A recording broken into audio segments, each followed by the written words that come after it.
this week I'd like to tell you about this range of sand timers which I've designed, which was quite an interesting and unusual product to work on. So the challenge is to design something that works correct way up, but also will provide a base for the timer when it's turned the other way up. So my first task is to produce a design sketch, and this one is for the owl. Now I had an idea to put some text around the top. The wording here is an ambigram.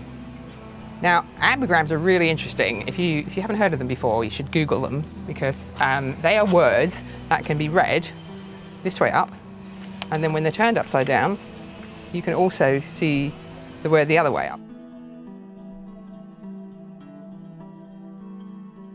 The Grim Reaper is a perfect subject for a sand timer because it's completely an association with time running out, life finishing, the Reaper's come to gather the soul, and his scythe wraps around the glass. And a scythe is something that's traditionally an old farming implement used for harvesting crops, hence why it has this association with the harvesting of souls.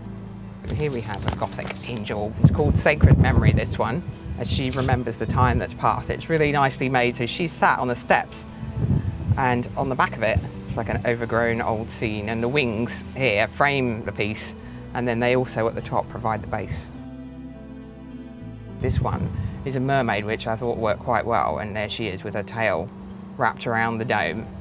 And she is set in a cave, which again is necessary to provide the base for when she's turned the other way up.